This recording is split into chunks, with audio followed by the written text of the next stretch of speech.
What's up, guys and gals? Welcome back to the Nerd Castle for the next episode of the Dwarves. We finally made it out of that nasty previous combat. Don't really know what to say about that one. I guess maybe my strategy was off, or maybe it was a poorly balanced map. I don't know which it was between the two.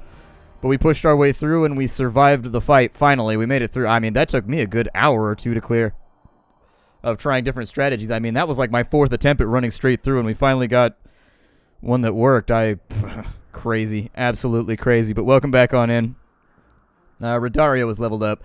He's got Acid Cloud. He throws a vial that puts Acid Cloud and floats in the air for a little while. Or Cloud of Sleep. I'd say Cloud of Acid is probably better, because you could throw that into the back lines where the enemies are all mobbed up, and maybe it'll get them. And then we've got a level up for Narmora as well. She's got Ring of Death, which looks like it's the same thing that the other guy has. I'll probably do that, because as of right now, she's kind of relegated to single target duty and auto attacks. He's also leveled up. He gets Burning Dart, which explodes on impact and might ignite the target.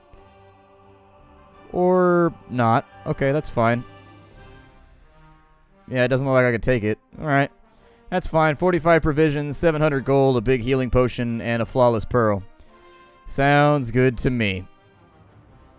So we made it through the pass. There's a couple of points that we can investigate there. The path lies ahead of you, down into the valley, and then up into the snow-covered mountains. It will be difficult, if not impossible, to climb back afterwards. You should be sure that you've made all the necessary preparations before you continue.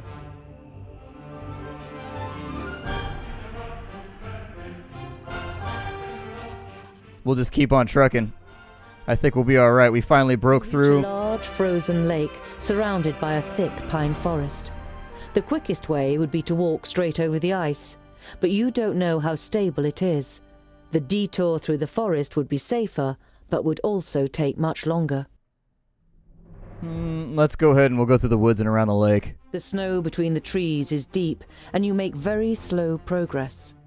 The shadows are growing longer, and when you finally make it through the woods, it's already the dead of night. Perhaps we should set up camp here before we wind up getting lost. Let's set up camp for the night, sure. It makes more sense to set up camp for the night than to wander through the woods in the dark. You light a huge fire, and the next morning you set off again, fully rested. I can't tell you. You rest under a ledge at noon. Rodario and Fergus decide to go ice fishing, and the dwarves immediately pronounce their opposition. Ice and water are both treacherous. They entice you to them. Before you know it, you disappear into them forever. Like in a marriage, you mean? At first, the woman entices you, but if you stay in her arms like a good boy, the good life is over all too quickly. The good life, in which you go behind the backs of other men, get beaten up, and one day die painfully of a sexually transmitted disease. All slander, my dear. Rodario bares his teeth for a moment, and then follows Fergus to the shore. He reminds me of a billy goat we used to have. Mounted everything that got in its way. One day, he mounted a goat that was standing too close to a cliff. The two of them fell down the cliff in the best of spirits.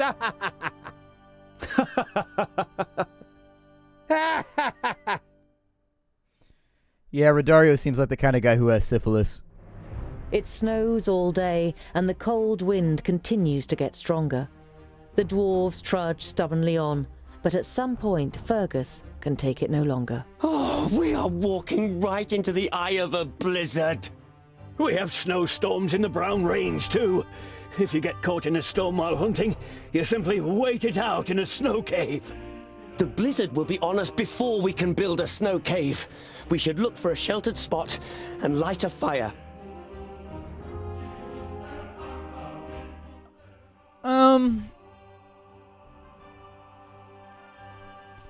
Let's build a snow cave for protection. You immediately begin to build a snow cave. You shovel snow into a big pile and then stamp it down hard. While you're still digging into the pile, the blizzard breaks over you at full strength. Visibility is suddenly zero, and it feels as though the icy rain is pulling the skin off your faces. Despite the unbearable cold, you manage to dig a sufficiently large hollow inside the pile of snow. Fergus lights an alchemic fire, and the closeness of your companions ensures a reasonably warm night. By the next morning, the blizzard has blown over, and you set off on your way again. See, if we're gonna succeed like dwarves, we gotta fail like dwarves too. Just keep digging. Just keep The digging. path leads you over a snowy, hilly plain, and as you scale a particularly steep hill, you falter. A crevasse opens out in front of you. You look around, but there isn't any point nearby where you could cross over the gap. Let's look for a way to bypass it. You follow the course of the crevasse. After an hour, the end of the crevasse is still not in sight. However, you do find a cave that slopes down softly parallel to the crevasse. Let's explore it. You are afraid that you might get lost in the ice cave and freeze to death in misery.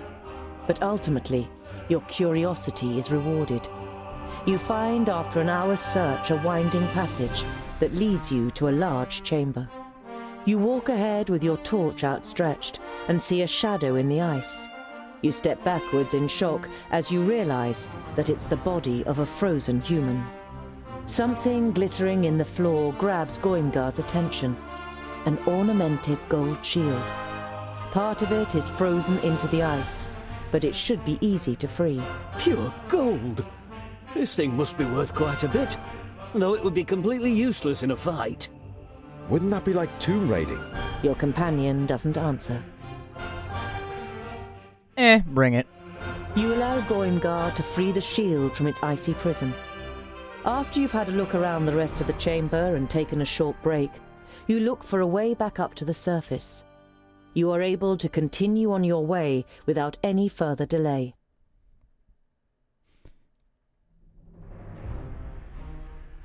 You finally arrive at the entrance to a valley that curves its way towards Ironhald, the firstling stronghold. Hooray, we made it! Oh my god, this has been exhausting. That difficulty spike, though. That difficulty spike.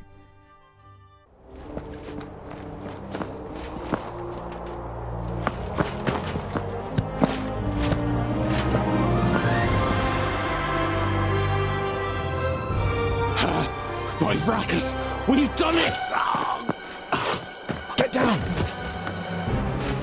Up there!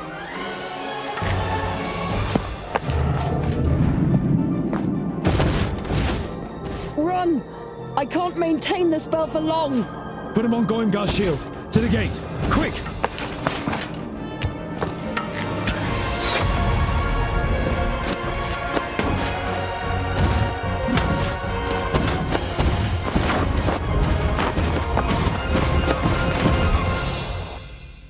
You're just gonna let him get away with those filthy elf tactics, man? That's not right. Can't let him play you like that. We're dwarves. We gotta find revenge for this. As you approach the first gate, you see guards on the battlements. You call as you run. By Vracus, we are dwarves of the kingdoms of the secondlings and the fourthlings.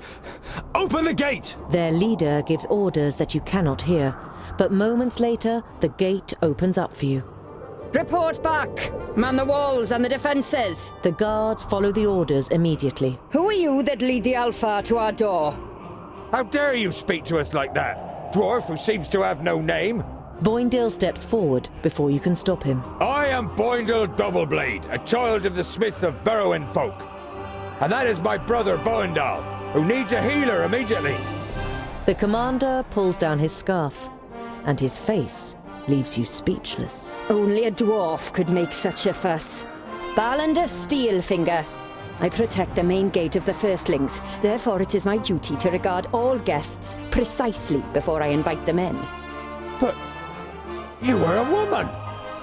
You have a keen eye, Boindle Doubleblade. The tender features and soft fluff leave no room for doubt. A female dwarf is the commander of the guard. She gives orders for the injured Boindal to be taken care of. 4 dwarves pick him up on his shield, and Boindil follows them. Stay with your brother. I will bring the rest of you to Queen Zamtis, where you can explain what you're doing here. Just got here and we've already got an audience with the queen because we're baller like that. Where we go, powerful people take notice.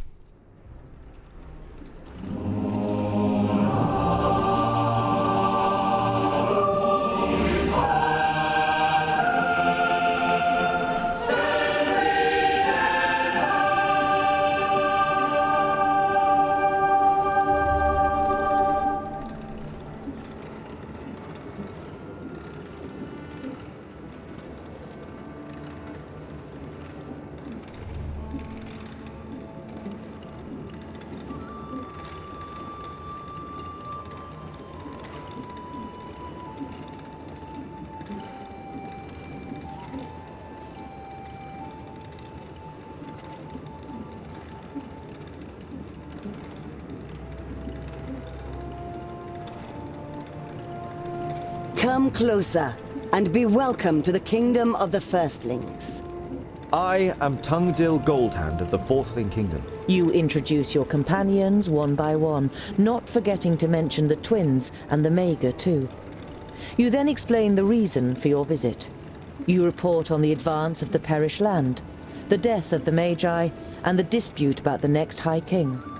The dark brown eyes of the Queen fix on you for a moment before she speaks. What you report sounds very serious, Tungdil. You can be sure of the support of the firstlings. How may we assist you? There is only one way to defeat Nodon. Keenfire. To forge it, we need the best smith your kingdom has to offer. Help us, and thus help your kingdom, my queen. The Queen considers, then nods. So be it. Could there ever be a better time to revive the old commonality of the kingdoms? Balandis here is not only my best warrior, she is also my best smith. She will accompany you. Your eyes fall upon Balandis, and you notice the blood rushing to your cheeks. I will do my best. You can trust in my axe and my hammer. We must continue on our journey to the Fifthlings in the Grey Range. Then I will show you the entrance to the tunnels. You will be in the Perish land within a few orbits. You know the tunnels, but still the Firstlings live in seclusion. Our isolation was self-imposed. My mother knew that the other kingdoms would not simply accept her as the queen. She wanted to give them time to get used to it. Your Highness, in the name of the Council of the Kingdoms, I request that you send a delegation to the Blue Range to take part in the discussions. We all have a common enemy. There has never been any enmity between my kingdom and the others. It was more neglected friendship and habit that has made us strangers to one another. As soon as you set off for the Grey Range, we will head east to see our brothers and sisters again. I will have rooms prepared for you and your companions so that you can rest. It has been some time since we have had guests, but we still know what hospitality means. Come to me when you are ready to depart.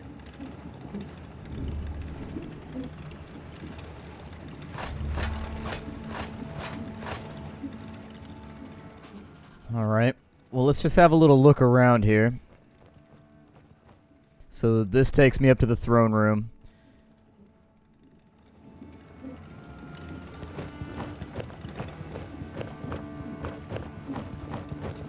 The throne appears to be forged of pure steel. You involuntarily search for impurities or defects, but the smithery is impeccable.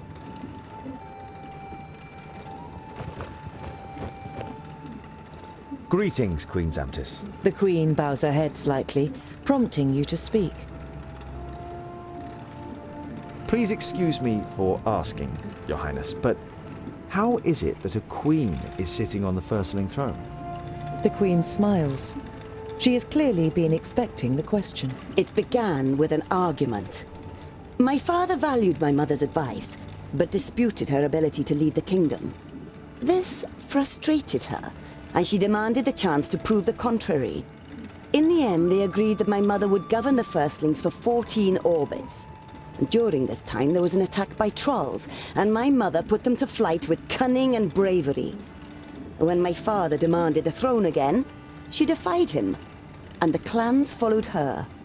The other kingdoms were appalled and refused to receive my mother, but our kingdom saw that she was a good queen. And when she died 230 cycles ago, the people demanded that I should follow her onto the throne. Your Highness, with your permission, I will take my leave to prepare for the journey. Of course. Let me know when you are ready. All right. I figured there was like supplementary conversations we could have here, and so I'm glad that we came up. I want to get as much as I can uncovered in here, running through the dialogue options and whatnot. Andakai's over here, so we should probably ask her what's going on too, because we haven't seen her in a bit since she recommended that we get Keenfire.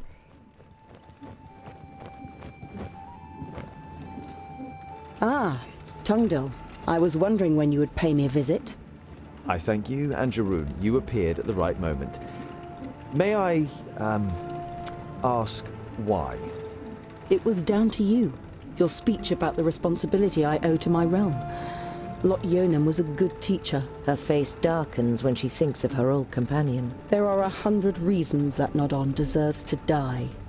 That is why I went back to the Secondlings and took another look through the books. I discovered a passage that said Keenfire can only take its effect against evil when it is wielded by a foe of the Undergrounders. A foe of the Undergrounders? It's going to be difficult to persuade Nork to help us. I didn't mean to eavesdrop, but I think I might have an answer to the problem. The Alpha are also your foes, aren't they? What the... Half human, half elf.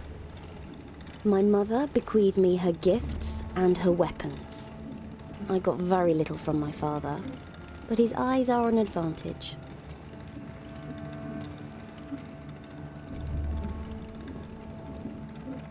And you're sure that only a foe of the Undergrounders can use Keenfire? Anyone can use it like a normal axe, but only a foe of the Undergrounders can command its magical powers. I don't know much about her, but a half-elf should pass as a foe of all dwarves. All right then. You will wield Keenfire in the battle against Nodon. But we're going to have to make it first. You said it. The actress takes her leave with a little nod.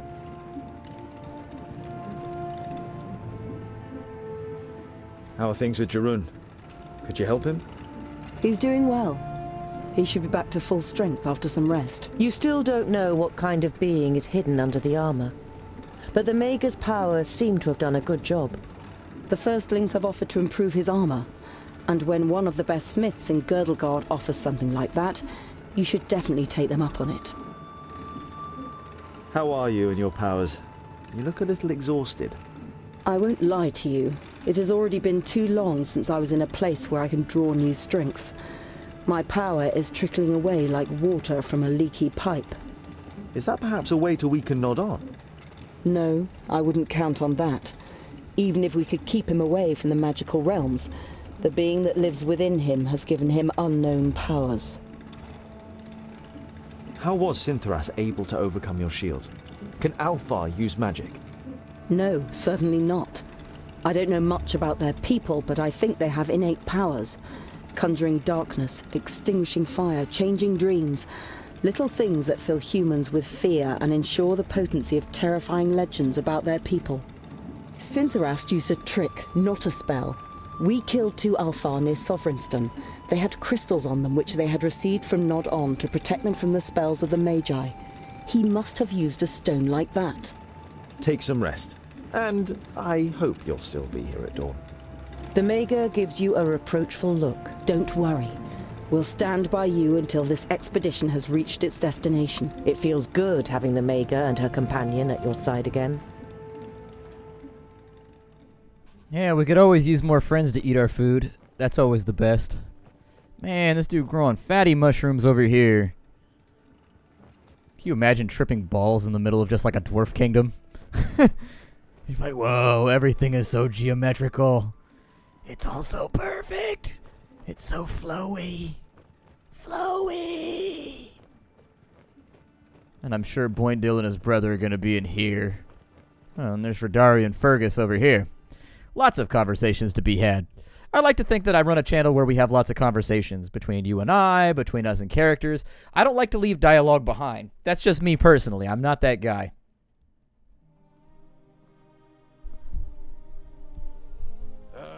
Tungdil. How is he? He's lost a hell of a lot of blood. The crazy glint in Boindil's eyes has given way to serious concern. Ha! I'm doing fine. You must rest, brother. Stay on your back so the wounds can heal. Fortunately, he hasn't lost his pig-headedness. As long as he has that, he'll come through. Boindil forces a grin, but you can imagine what he's really thinking and feeling. I thought Antikai was going to look after him. Didn't her magic help? We don't want her help. Magic is no use. And we certainly don't want anything to do with Samerson. You know there is no point arguing with the twins about magic. There is too much of a fine line between conviction and stubbornness. Boindil would rather die than be healed by the Maegar. We'll have to go on without him. He won't manage more than 100 paces without dropping down dead the state he's in. No! I'll manage, Scholar. Just give me 2 orbits, then I'll be fine. It's just a scratch. Boandal tries to stand up, but he doesn't have the strength. You shake your head. Stay here and recover, Boandal. We'll meet you again in time for the big battle against Nodon. You have done your bit. But where one of us is, the other is too. It is the greatest deed that has ever been carried out by our people. Oh. It would seem you are right, Scholar.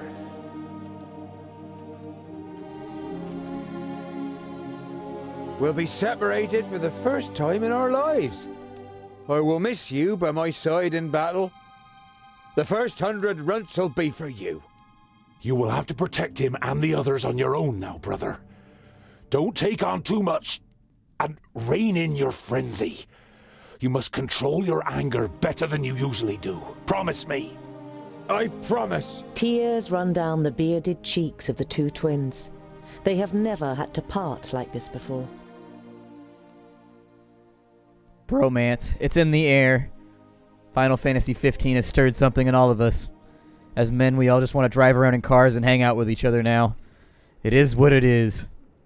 It is what it is. I think I'll probably call it right here. My name is Splattercat. Thank you for joining me here at the Nerdcast for the next episode of The Dwarves. I will see you all in tomorrow's episode. Thank you for stopping on in.